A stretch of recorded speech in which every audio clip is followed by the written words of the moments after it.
Match अभी just खत्म हुआ है और रिजल्ट वही है कि बांग्लादेश ने इजीली पाकिस्तान को दूसरे टेस्ट मैच में भी हरा दिया। पहला टेस्ट मैच उन्होंने 10 विकेटों से जीता था, दूसरा उन्होंने 6 विकेटों से जीते, बड़ा इजीली वो जीत गए। सो अभी जब मैं रिकॉर्डिंग करने लगा तो मुझे लगा कि यार ऐसी कोई बात करने को है नहीं कि जो मुझे करनी चाहिए। सारी बातें हम पहले कर चुके हैं कि क्या मसले मसाइल हैं और क्या पाकिस्तान को करना चाहिए। लेकिन जस्ट फॉर्मेलिटी के लिए अगर हम बात करें तो कुछ ऐसी परफॉर्मेंस हाईलाइट करने के लिए है नहीं। काफी चांस हमें मिले और हमने वो चांस अवेल किए ही नहीं, और बांग्लादेश ने बड़ा इजीली टेस्ट मैच को जीत लिया और सीरीज 2-0 से जीत ली। और हिस्ट्री में पहली दफा हुआ कि बांग्लादेश ने कोई भी टेस्ट सीरीज जीती हो, और व्हाइट वॉश ये एक बहुत बड़ी अचीवमेंट है। और आई थिंक मुझे लगता है हमने ना इस चीज का ठेका ले लिया कि हम उन टीमों को भी तसल्ली दे रहे होते हैं, कॉन्फिडेंस देते हैं कि जो कि आई थिंक उनको बताते हैं कि आप जिस तरह परफॉर्म कर रहे हैं आप उससे बेहतर टीम है। सो आई थिंक हम क्रिकेट को बेहतर कर रहे हैं जरा पॉजिटिव नोट पे अगर देखें तो। और आई थिंक हमारे लिए आज एम्बैरेसिंग एक दिन था फिर दोबारा, और पिछले कुछ 1.5-2 साल से ऐसे ही चल रहा है। और आई थिंक अब उस तरह से उम्मीद भी आई थिंक मुझे तो बिल्कुल भी नहीं थी, लोगों को भी नहीं थी। आई थिंक मीडिया बड़ा अजीब सा बिहेव कर रहा है। लोग आई थिंक मुझे नहीं लगा कि इस दफा इस सीरीज में लोगों का कोई इतना खास इंटरेस्ट था कि पाकिस्तान बहुत अच्छा परफॉर्म करेगा और सब कुछ ठीक हो जाएगा, क्योंकि अब काफी अरसा हो गया कि ये परफॉर्मेंसेज ऐसी हैं पाकिस्तानी टीम की। और अब मेरा इस वक्त दिल भी नहीं कर रहा कि मैं कोई ऐसी बात करूं कि जो क्या मैं बात करूं, हर बात हम पहले कर चुके हैं। हर जो मसले हैं वो डिस्कस हो चुके हैं। अब वो एग्जीक्यूशन का टाइम है, एक ट्रांजिशन चल रहा है। अब 2 चीजें हो सकती हैं कि सब्र करके थोड़ा सा टाइम गुजारे कि देखिए आने वाले टाइम में क्या होता है। अगले महीने टेस्ट सीरीज शुरू हो रही है इंग्लैंड से, अब उसमें भी पता नहीं, मुझे नहीं पता कि पाकिस्तान या तो मसला हो ना हमारे पास की जो टीम खेल रही है उसमें एबिलिटी ना हो। इन्होंने परफॉर्म किया हुआ पहले और अब ये बांग्लादेश से हारे हैं।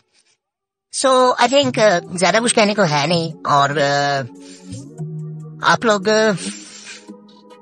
भी अपनी राय मुझे दे कि आप लोग क्या सोच रहे हैं कि पाकिस्तान क्रिकेट के साथ हो क्या रहा है, क्योंकि आई थिंक मुझे लगता है कि अब लोगों को उतनी उम्मीद भी नहीं रही पाकिस्तान क्रिकेट टीम से। और इस सीरीज में भी मुझे लगा नहीं कोई ऐसा इंटरेस्ट नजर नहीं आया लोगों का, ना ग्राउंड में तो बिल्कुल भी नजर आया इतना खास। और मुझे नहीं लगा कि काफी लोगों ने इसको फॉलो भी किया होगा इस सीरीज को। सो आई थिंक अब हमें बहुत सीरियसली चीजें देखनी पड़ेंगी। पॉजिटिव चीजें भी कुछ हैं कि जिस तरह से अगर हम देखें कि हमें एक नया प्लेयर मिला जो कि नए बॉल से बॉल कर सकता है अच्छा, बट वही बात आ जाती है कि बाद में जब बॉल पुराना होता है तो वो आप का इम्पैक्ट वो रहता ही नहीं है, क्योंकि आप पास स्पेस ही नहीं है। सो बांग्लादेश ने बड़ा इजीली उन्होंने जीता मैच, कुछ ऐसा नहीं हमें लगा या उनको कोई ऐसी तंगी नहीं हुई कि उनको जरा मुश्किल हुई हो कि हम मैच ही जीत नहीं सकते या ड्रॉ कर सकते हैं। ड्रॉ का तो आई थिंक सोच नहीं सकते थे, ड्रॉ की सिर्फ एक उम्मीद ये थी कि बारिश हो जाए, लेकिन ड्रॉ आई थिंक नहीं होना चाहिए था। मुझे नहीं लगता कि होना चाहिए था ड्रॉ, क्योंकि अब एटलीस्ट पाकिस्तान, मुझे ये बात कहते हुए बड़ा अजीब लग रहा है कि अब एटलीस्ट पाकिस्तान सीरियसली इस बारे में सोचेगा, क्योंकि पहले भी काफी चीजें उसकी, हम बांग्लादेश, हम यूएसए से हार चुके हुए, हम इंडिया से जीता हुआ मैच, उनसे तो कई दफा हार चुके, इंडिया से तो वर्ल्ड कप में जीते हुए मैच हम हारे हैं। सो वैसे कोई उम्मीद भी नहीं है। मुझे एक चीज कही जाती थी पाकिस्तान क्रिकेट के बारे में कि जी एक दिन नीचे एक दिन ऊपर, अब नीचे ही है हम पिछले 2-3 साल से। सो आई थिंक अब हमें हर प्लेयर को जरा बड़ा सीरियसली सोचना पड़ेगा, इंडिविजुअली, एज ए टीम नहीं। एज ए टीम तो चलो वो सोचना ही है, इंडिविजुअली भी सोचना पड़ेगा कि हमें अपने अंदर क्या चीजें चेंज करनी है। माइंडसेट का प्रॉब्लम है, फिटनेस नहीं है उस लेवल की। आज 2 से 3 बॉलर्स को आज वार्निंग मिली डेंजर एरिया में आने की। सो ये जो एरिया, अगर आप उस तरफ गिरते हो तो इसका मतलब होता है कि आपकी फिटनेस अच्छी नहीं है। सो 2-3 बॉलर्स को मिला है, इब्रार को भी मिला, आई थिंक मोहम्मद अली को भी मिला है और खुरम को भी मिला। सो आई थिंक ये चीजें देखने वाली हैं। और अब आई थिंक मैनेजमेंट को भी सोचना थोड़ा सा पड़ेगा। मैं ये नहीं कहता कि टीम चेंज करने वाली है, टीम बिल्कुल चेंज करने वाली नहीं है, क्योंकि आपके पास तो ऑप्शन ही नहीं है ना। सो अब वो कुछ चीजें हमें कॉम्बिनेशन ढूंढना है। अब फॉर एग्जांपल आमिर जमाल भाई बैठे हुए हैं, इंग्लैंड के खिलाफ वो भी आ जाएंगे, नसीम आ जाएंगे, सो हम 3-4 फास्ट बॉलर ही आ जाएंगे। इनके पीछे भी हमें कुछ बॉलर्स चाहिए, जो कि जिस तरह से कल बड़ी अच्छी उन्होंने बात की जेसन डिस्पी ने कि हमें 1-2 प्लेयर्स पे डिपेंड नहीं रहना, हमें एक बैकअप भी रखना है और टीम भी ऐसी बनानी है कि जो हमें हर बॉलर में अपनी अपनी एबिलिटी से मैच जिता सके, जो कि अच्छी बात है, ऐसे ही होना चाहिए। और पिछले 4 और 5 सालों से हमने ऐसे ही किया कि हम जिन प्लेयर्स को खिला रहे थे और उनको ही था कि बस वो इंजर्ड होंगे भी नहीं, उनको कुछ नहीं होगा, वही खेलते रहेंगे, वही हमें जिताते रहेंगे, हमने कोई बैकअप नहीं बनाया। सो आज हम वो भुगत रहे हैं सब कुछ। अब पाकिस्तान की वनडे सीरीज भी आनी है, T20 सीरीज भी आनी है, पाकिस्तान से बाहर है, साउथ अफ्रीका के साथ है, उसके बाद ट्राई सीरीज एक है और टेस्ट सीरीज काफी है पाकिस्तान में। आई थिंक अभी इंग्लैंड के साथ रिसेंट अगले महीने। सो बस यही आई थिंक अब उसमें पता चलेगा कि क्या इम्प्रूवमेंट होती है। इम्प्रूवमेंट अब उससे जरूरी चीज ना जो मेरे लिए ये है कि अब ये जो पिचेस हमारे यहाँ पे तब्दील हो रही है ना, ये पिचेस तो आई थिंक डोमेस्टिक में पहले कभी थी ही नहीं इस तरह की पिचेस की, इतना ग्रास। सो ये अब देखना पड़ेगा कि इंग्लैंड के खिलाफ हमारी स्ट्रेटेजी क्या, माइंडसेट क्या होगा, क्या चेंजेस हम करते हैं। चेंजेस को इतना ज्यादा मुझे नजर नहीं आते। आमिर जमाल आ जाएंगे और शायद नसीम शाह खेल लें इनमें से किसी के साथ, 4 फास्ट बॉलर। इमरान का मुझे उस तरह से लगता नहीं अब चांस कि वो इंग्लैंड के खिलाफ खेलेंगे उस टाइम पे। मुझे नहीं लगता, बहुत मुश्किल आई थिंक, क्योंकि उनकी इस मैच में तो वो ऐसी परफॉर्मेंस रही भी नहीं है जिस तरह उनके बारे में बात की जा रही थी। अब पता नहीं, लेकिन हमें स्पिनर्स की जरूरत है। अच्छी टीम अगर बनानी है हमने तो हमें अच्छे स्पिनर की भी जरूरत है तीनों फॉर्मेट में, और वो हमें बिल्कुल नजर नहीं आ रहे। फास्ट बॉलर्स का भी सेम ऐसे ही है। हमें मिडिल ऑर्डर को आउट करने के लिए, मिड ओवर्स करने के लिए हमें अच्छी पेस के बॉलर्स चाहिए और लंबी बॉलिंग करने वाले प्लेयर्स चाहिए, जो कि आई थिंक अभी नजर तो बिल्कुल भी नहीं आ रहे। अब वनडे कप शुरू होने वाला है, उसको भी फॉलो करेंगे इस बार और देखेंगे कि उसमें कौन से ऐसे प्लेयर्स हैं। 150 प्लेयर्स का पूल है। सो देखेंगे उसमें कौन से ऐसे प्लेयर्स हैं जो पाकिस्तान को रिप्रेजेंट कर सकते हैं। मैं फिर बता दूं कि उसका मकसद सिर्फ एक ही है इस वनडे कप का, कि पाकिस्तान क्रिकेट में, इंटरनेशनल क्रिकेट में और डोमेस्टिक में जो गैप आता है क्वालिटी का, वो उस गैप को फिल करने के लिए टूर्नामेंट स्टार्ट हुआ है। एक टूर्नामेंट से कोई रिजल्ट नहीं आने वाला, ये एक पूरी साइकिल है और वो कंप्लीट होगी। अब वो आई थिंक मुझे नहीं लगता कि एज ए कॉम हमें उतना सब्र है, लेकिन बस उम्मीद कर सकते हैं कि अब आने वाले टाइम में पाकिस्तान की क्रिकेट बेहतर हो। टाइम हमारे पास इतना ज्यादा है नहीं। चैंपियन ट्रॉफी भी आने वाली है अगले साल, इन्हीं पिचेस में हमने खेलना है कि मुझे नहीं लग रहा कि अभी आई थिंक कॉन्फिडेंस की कमी है। कॉन्फिडेंस भी एटलीस्ट सारी चीजें अगर हम देख लें, ये प्लेयर ऐसे भी थे कि जिन्होंने हमें मैच जिताए हुए हैं। बाबर परफॉर्म नहीं कर रहा अभी, अब्दुल्ला परफॉर्म नहीं कर रहा, तो ये चीजें हमें जरा देखने में नहीं है। बाबर को जरा सोचना चाहिए थोड़ा सा अब के आई थिंक बाबर को ना थोड़ा सा अपनी गेम की तरफ फोकस इस तरह से रहना चाहिए, इसको अपनी गेम थोड़ी सी चेंज करनी चाहिए कि वो, मुझे नहीं लगता कि वो जब डिफेंसिव होता है तो वो अच्छा खेल सकता है। वो जब थोड़ा सा रोटेट कर रहा होता है जल्दी जल्दी स्ट्राइक को, तो आई थिंक वो बेहतर परफॉर्म करता है। सो आई थिंक उसको इस चीज में फोकस करना चाहिए कि मुझे डिफेंसिव मोड में बिल्कुल भी नहीं जाना। वो आउट जितनी दफा हुआ है तो वो हमें साफ नजर आया कि पहले डिफेंस देन ड्राइव पे वो आउट हो जाता है। ऑस्ट्रेलिया में भी हमें चीज नजर आई, यहाँ पे भी आई। अब्दुल्ला का सेम ऐसे ही है, कॉन्फिडेंस की कमी है, फिटनेस के इश्यूज सबके साथ है। कोई ऐसा मैं खिलाड़ी कह नहीं सकता कि जो कि बहुत अच्छा फिट हो। सो आई थिंक हमें ये चीजें सोचनी चाहिए बड़ी सीरियसली, और अब जल्दी से हमें ये फैसले करने चाहिए। इंग्लैंड की सीरीज आने वाली है, मैं ये नहीं कहूंगा हम चैंपियन ट्रॉफी के फाइनल में पहुंच जाएंगे, मुझे ऐसी कोई उम्मीद नहीं है इस वक्त फिलहाल। सो आई थिंक ऑप्टिमिस्टिक मैं हूँ, लेकिन मैं ऐसी उम्मीद इस वक्त कर नहीं सकता क्योंकि पिछले 2-3 सालों से जिस तरह की क्रिकेट देखी है लग नहीं रहा है ऐसा कुछ। लेकिन मैं ऑप्टिमिस्टिक चैंपियन ट्रॉफी के लिए बहुत ज्यादा हूँ। मुझे लगता है कि हमें उसमें परफॉर्म करना चाहिए और हमारे लिए एक बहुत अच्छा मौका है कि हम अपने मुल्क में क्रिकेट को रिवाइव करें, क्योंकि इतना बड़ा टूर्नामेंट पाकिस्तान में रिसेंट टाइम में हुआ नहीं है, बहुत अच्छे से 10-12 साल से। सो हमें ये चीज देखनी चाहिए कि हमें उसमें अच्छा परफॉर्म करना है। पाकिस्तान उसमें अच्छा परफॉर्म नहीं करेगी, टूर्नामेंट की वो जो वैल्यू है, वो जो हाइप है, वो उस तरह से होगी नहीं। पाकिस्तान का इस टीम में और उस टूर्नामेंट में ऊपर जाना बड़ा जरूरी है और अच्छा परफॉर्म करना बड़ा जरूरी है। हमारे मेन प्लेयर्स का अच्छा परफॉर्म करना बड़ा जरूरी है। अभी भी आप अगर देखेंगे इस मैच में तो लोग बाबर को आवाजें लगा रहे थे, क्योंकि बड़े अरसे बाद हमें ऐसा बैट्समैन मिला कि जो कि आई थिंक वर्ल्ड क्लास है। और पिछले 10 साल में ऐसा कोई बैट्समैन मुझे नहीं लगा ऐसा है कि जिसकी बात की जा रही हो। हालांकि काफी ऐसे प्लेयर्स थे जिन्होंने परफॉर्म किया, बट उनके बारे में ऐसे बात नहीं की जाती थी जिस तरह से विराट कोहली के साथ कंपैरिजन, इन लोगों के साथ कंपैरिजन नहीं होता। सो अभी भी आई थिंक उस तरह से कंपैरिजन तो नहीं, मुझे लगता किसी के साथ भी करना चाहिए, बट उस कैटेगरी में ही आते हैं जो रूट केन विलियमसन की कैटेगरी में। सो आई थिंक उनको भी अब बेहतर परफॉर्म करना चाहिए। और ओवरऑल टीम को आई थिंक अब इस वक्त मैं अंदाजा ये भी नहीं लगा सकता कि हमारी वनडे की टीम क्या होगी। मुझे नहीं लगता उसमें काफी प्लेयर ऐसे थे ODI और T20 में जो मुझे नहीं लगता आने वाले टाइम में हमें नजर आएंगे बिल्कुल भी, जो कि आपने वर्ल्ड कप में देखे थे।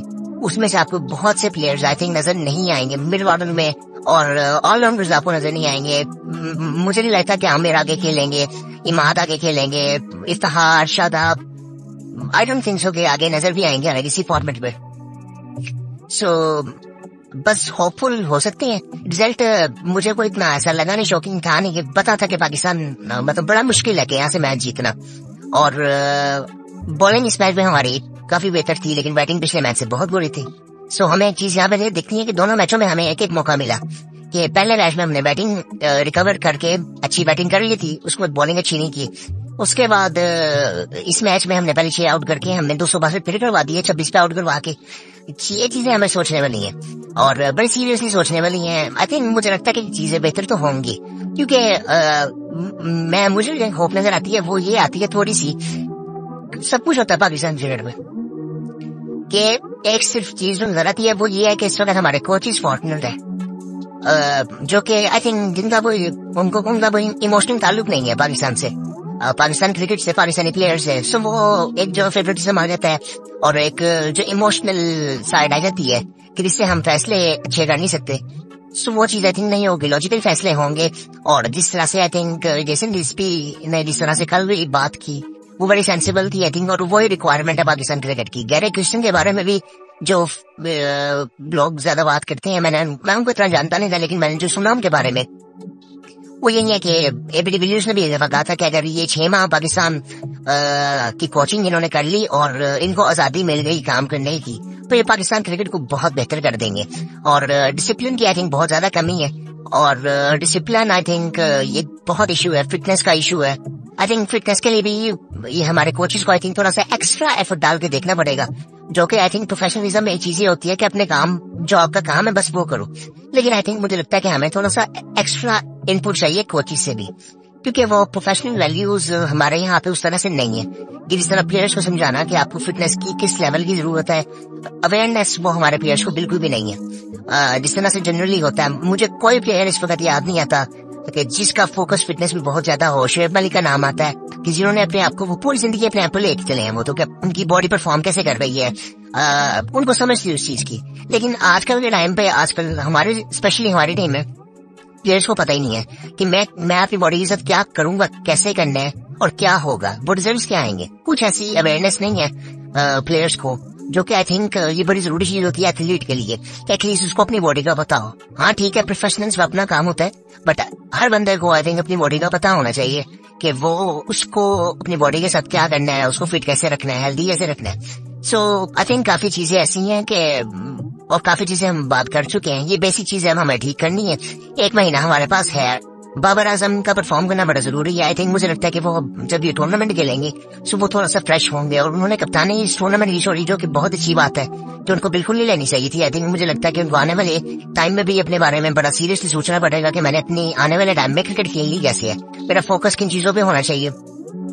और ये बहुत ज्यादा आई थिंक रिसेंट टाइम्स में जो चीजें हुई कि कप्तानी उससे ली, फिर उसको दी, फिर उससे ली, फिर उसको वापस दी, ये बड़ी ऐसी चीजें हैं, ये बड़ी फजूल सी चीजें हैं। और आई थिंक ये चीजें अगर किसी घर में भी ऐसी चीजें हो ना, तो वो बंदा एक दूसरे से बात नहीं कर सकता। और ये जब नेशनल लेवल पे चीजें होती हैं तो फिर आई थिंक ये कोई इतना, और प्रोफेशनलिज्म भी इस तरह से हमारे यहाँ पे तो नहीं है। सो इसलिए हमारे यहाँ पे हर फैसला और हर चीज की एग्जीक्यूशन जो नजर आती है वो इमोशनल होती है, और हमें अब इस चीज के बारे में जरा सीरियसली सोचना पड़ेगा प्लेयर्स को खुद।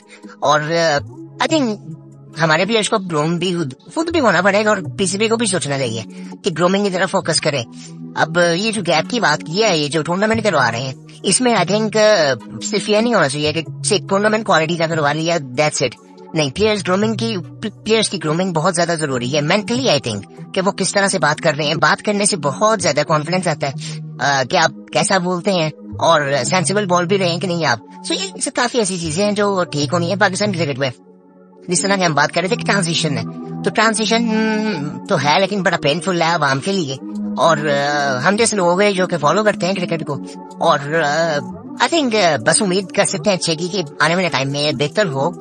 बाकी इंशाल्लाह अब कल फिर मैं सोच रहा हूँ, मैंने कुछ वीडियोस बनानी थी कि जिसपे हम डिटेल में बात करें कि वो ये चीजें हुई क्यों। ये तो ठीक है, अभी सारे भी जो एज ए टीम जो मसले चल रहे हैं, कुछ चीजों के बारे में मैंने बात करनी है, और उसके बाद हम जनरल क्रिकेट के बारे में बात करेंगे। क्रिकेट भी जनरली अगर देखें ना, 2-3 क्रिकेट को टीमों को साइड में करो तो क्रिकेट बहुत नीचे आ चुकी है दुनिया में। वो इतना साइड था कि पाकिस्तान इंडिया का मैच तो दुनिया देख लेती है, लेकिन ओवरऑल अगर क्रिकेट की बात करें तो वो ऐसा भी क्रेज नहीं है दुनिया में। जिस तरह से बस फुटबॉल का आप देख लें, या ओलंपिक्स में भी काफी ऐसा होता है, और ये चीजें हमें देखनी चाहिए। बास्केटबॉल का एक रीजन में, कई रीजन में बहुत ज्यादा होता है, लेकिन उस तरह क्रेज क्रिकेट का नहीं है दुनिया में। पाकिस्तान इंडिया का मैच दुनिया देख लेती है, उसके बाद जो मोस्टली जो ऑडियंस आती है वो आपको इंडिया से मिलती है, पाकिस्तान से मिलती है, एशिया से मोस्टली ऑडियंस है। यूरोप से अगर आप देखेगा, इंग्लैंड वगैरह जो है, इनकी इतनी ऑडियंस नहीं है, और ये कोई इतने सीरीज भी नहीं है। बड़ी वो उनकी स्पेसिफिक ऑडियंस है, बहुत कम ऑडियंस है कि जो कि यहाँ पे। अब इंग्लैंड में भी आप देखें तो वो क्रिकेट तो वहाँ भी बेहतर होती है, लेकिन वहाँ पे कोई इतना क्रेज नहीं है जिस तरह से हमारे रीजन में, एशिया में। सो आई थिंक ये इस पे हम बात करेंगे आने वाले टाइम पे। बाकी आप भी अपनी राय जरूर दो कि आप क्या सोच रहे हो पाकिस्तान क्रिकेट के बारे में, इन जनरल दुनिया की क्रिकेट के बारे में, कि क्रिकेट किस तरफ जा रही है और हम किस तरफ जा रहे हैं। और बाकी आई थिंक आपसे फिर कल मुलाकात होगी।